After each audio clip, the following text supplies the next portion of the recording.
Mas se precisar repetir, a gente repete aqui. Não sei se alguém escreveu alguma coisinha. Tá. Então, pessoal, aumento da resistência por adição de elementos de liga. Veja que na aula passada a gente falou sobre átomos intersticiais, átomos substitucionais, e eles podem ser menores do que a rede cristalina ou maiores. Átomos intersticiais são átomos estranhos à minha rede cristalina. Então eu tenho minha rede, meus átomos ordenados no espaço, né? E esses átomos podem ser átomos de ferro, como no caso do aço, podem ser átomos de alumínio, por exemplo. Eu tenho aqui meus átomos de ferro, e lá pelas tantas entra um átomo de nitrogênio, ou um átomo de carbono.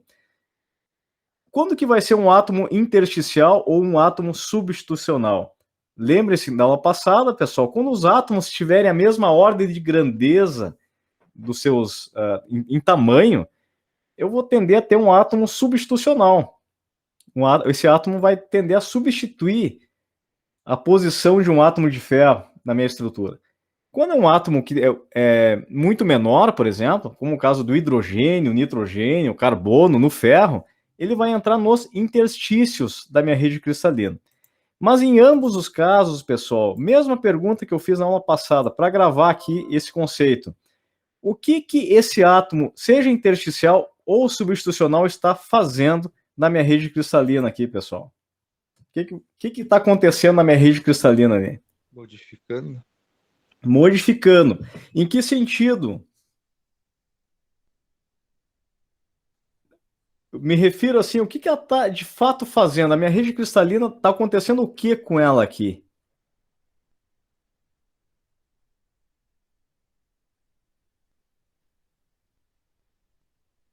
Ela está se deformando, correto? Ou seja, eu estou tendo um estado de tensões aqui na minha rede cristalina.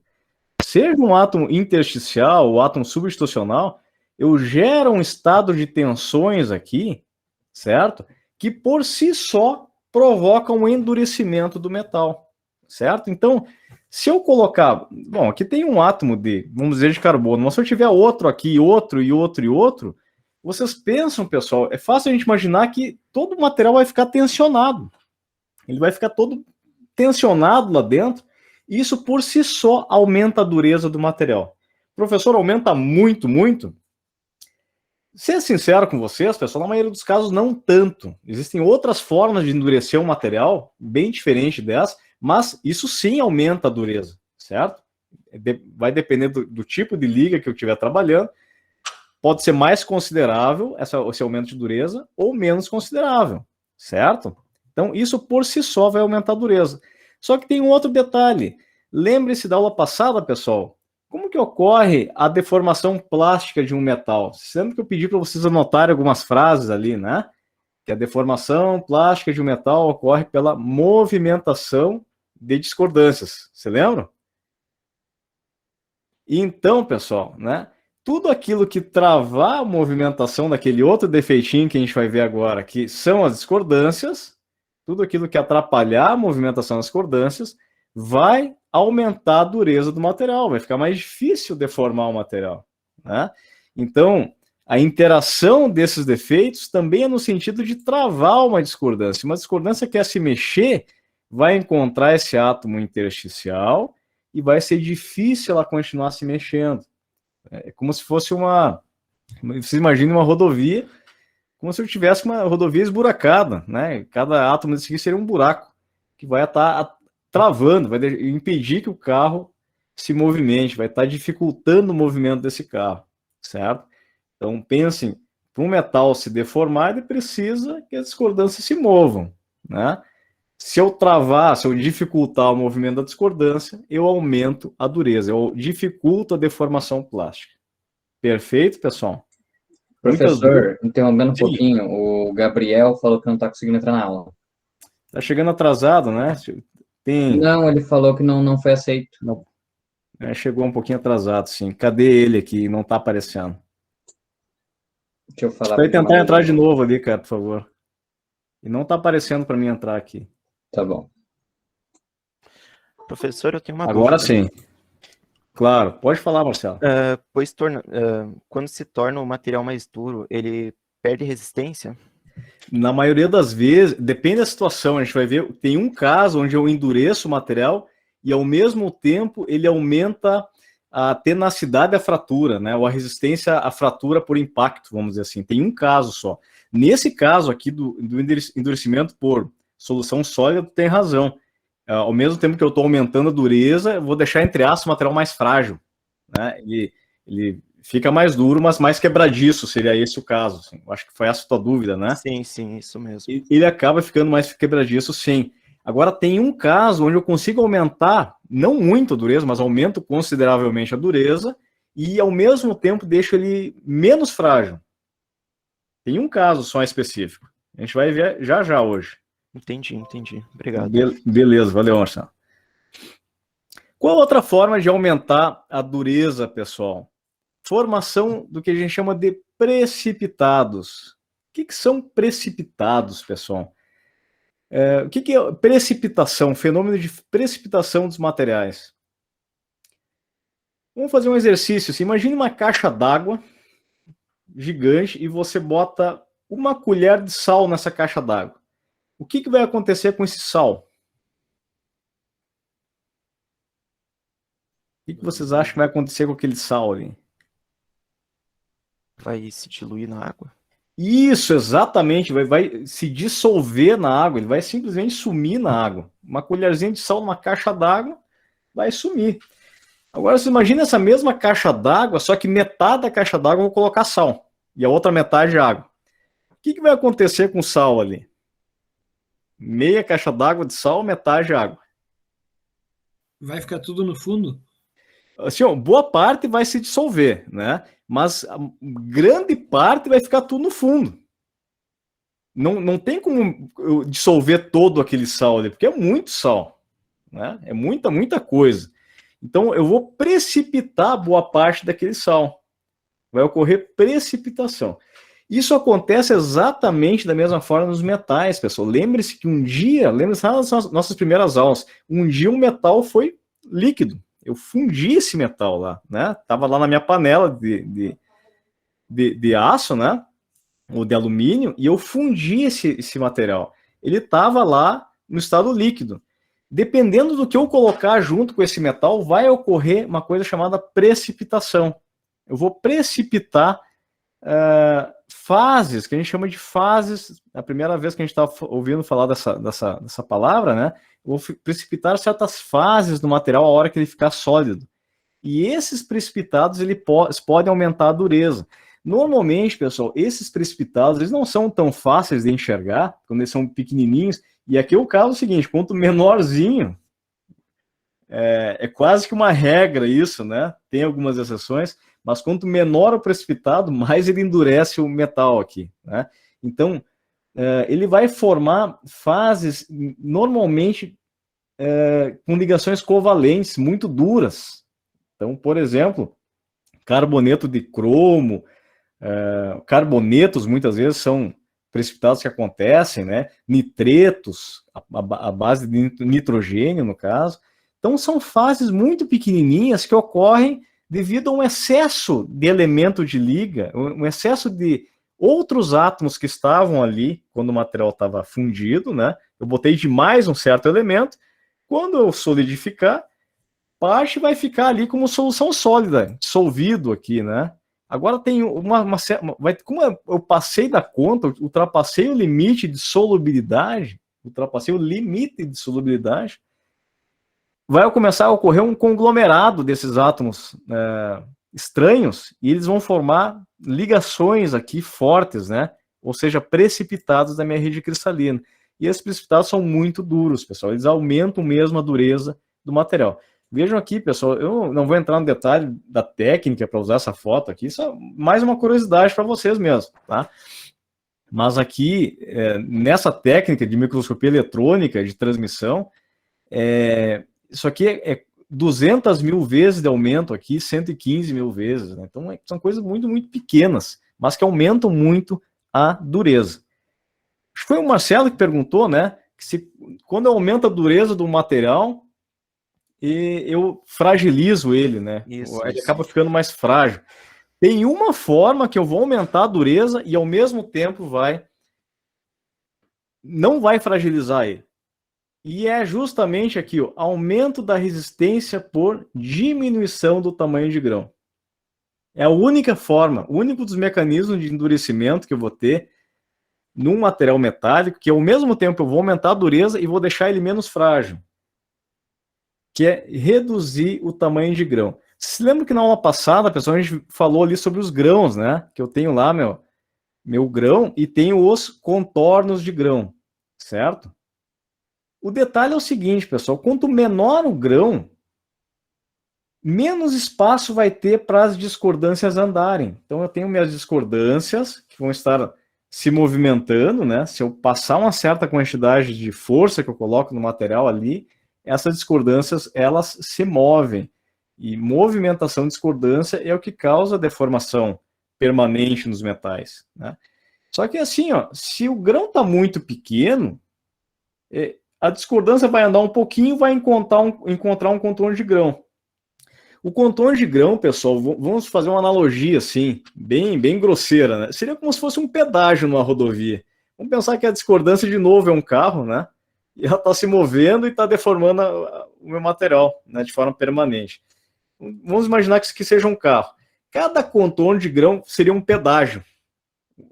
O carro para ali no pedágio, tem que pagar um pedágio e vai trocar o ângulo do deslocamento dela. Não é que ela vai parar, ela vai continuar se deslocando, mas já gastou dinheiro aqui, né? Se logo ali na frente já tiver outro contorno de grão, ela vai, de novo, pagar outro pedágio, trocar o ângulo e seguir. E lá pelas tantas vai trocar de novo o ângulo e vai seguir. Então, quanto menor o tamanho de grão, menos a discordância vai poder andar. Ou seja, mais vezes ela vai encontrar esses pedágios aqui, certo? Para poder estar trocando a angulação dela e seguindo a deformação. Vocês mais ou menos conseguiram entender a ideia, pessoal? Não tem importância que a gente pare um pouquinho aqui e converse, o pessoal que daqui a pouco não está entendendo tanto, não tem importância, a gente pode ir bem tranquilo aqui nessa parte, viu, pessoal?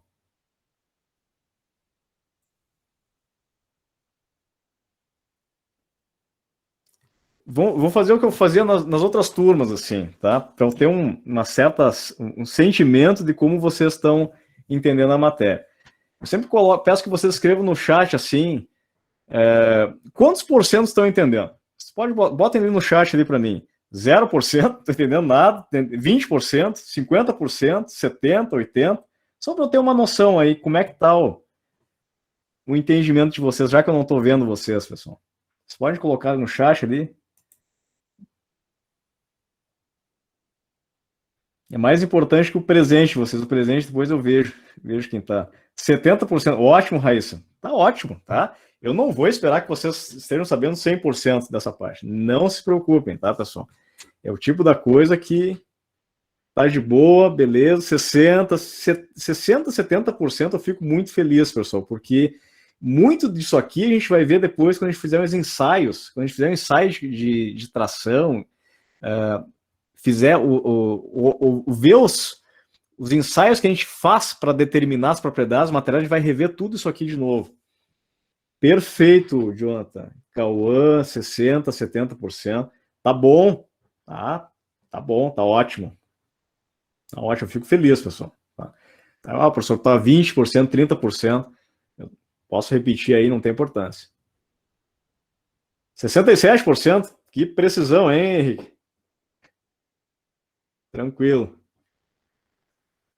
Não, tá bom, pessoal, tá? Qualquer dúvida, vocês vão me interrompendo, aí a gente vai voltando, certo?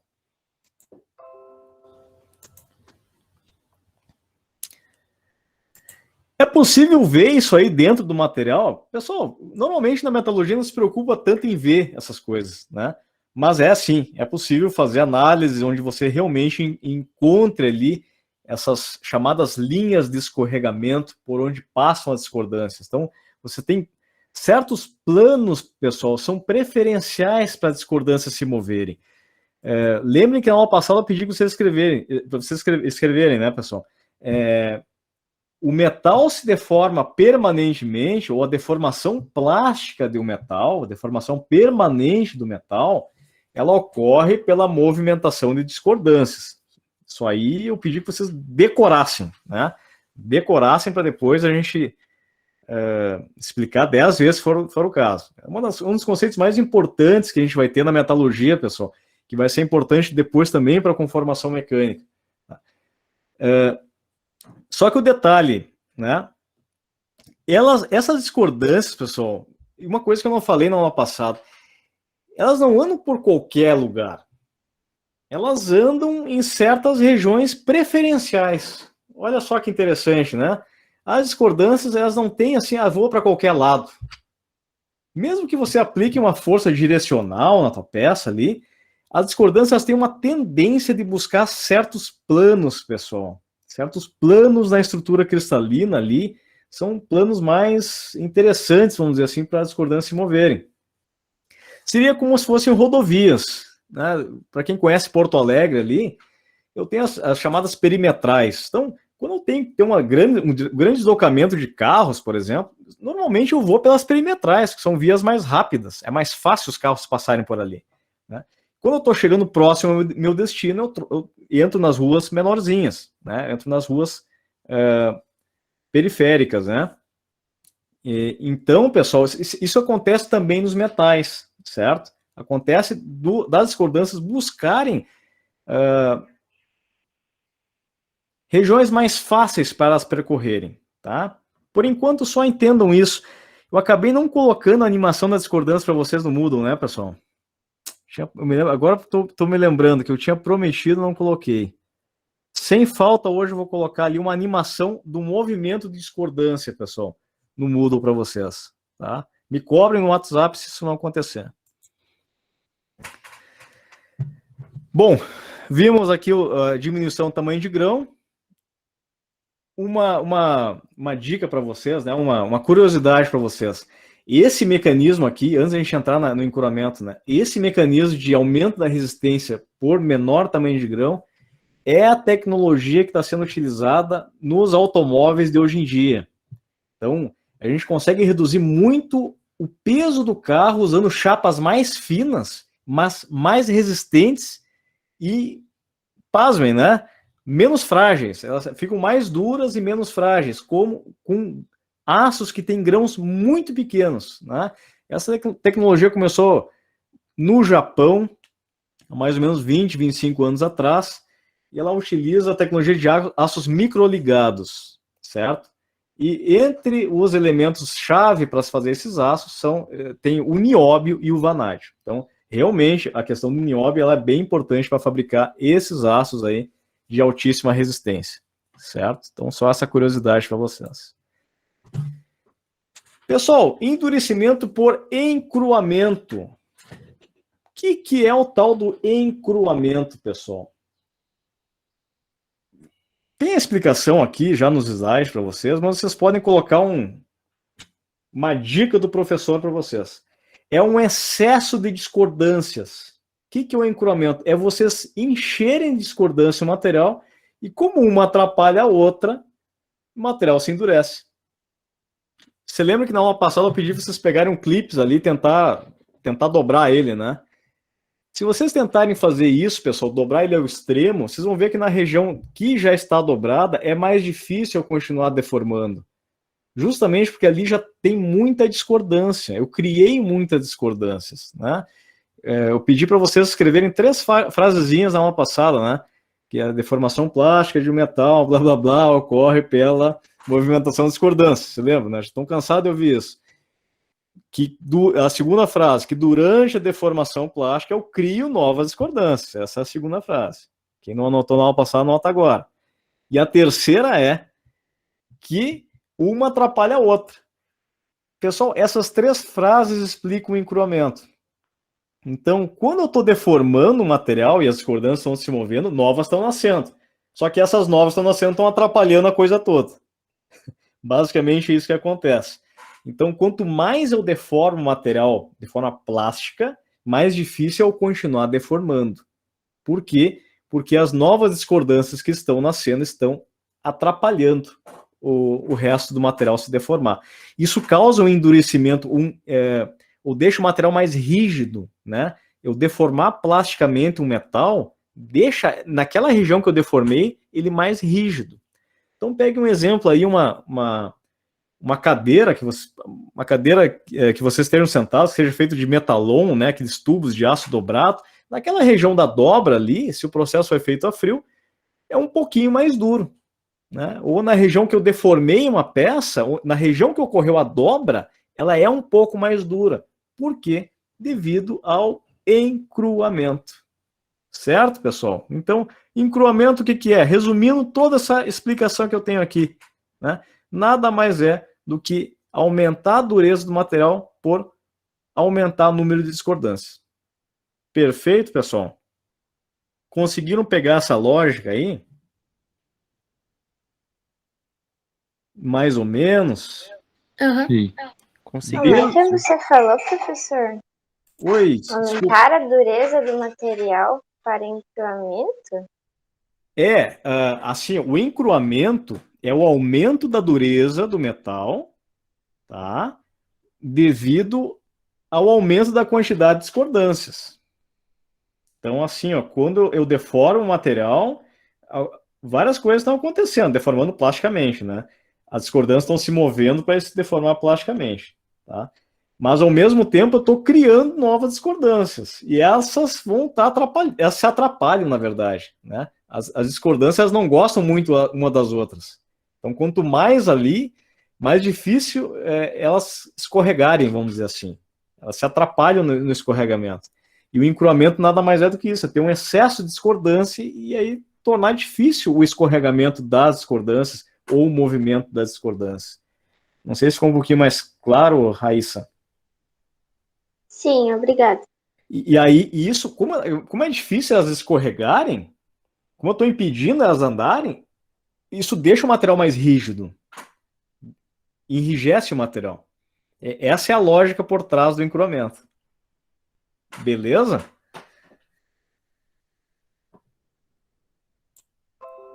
Então tá, pessoal. Então, a deformação plástica e discordância. Quem ficou com dúvida, pessoal, tem toda uma explicação aqui do porquê disso, né? Podem olhar esses slides aqui, tá tudo bem explicadinho, né? Nada mais é do que eu criar muitas discordâncias e elas se atrapalharem. E isso vai aumentar a dureza do material. Então, interação da deformação plástica e discordância seria o capítulo 6.4 aqui da nossa apresentação. Tá?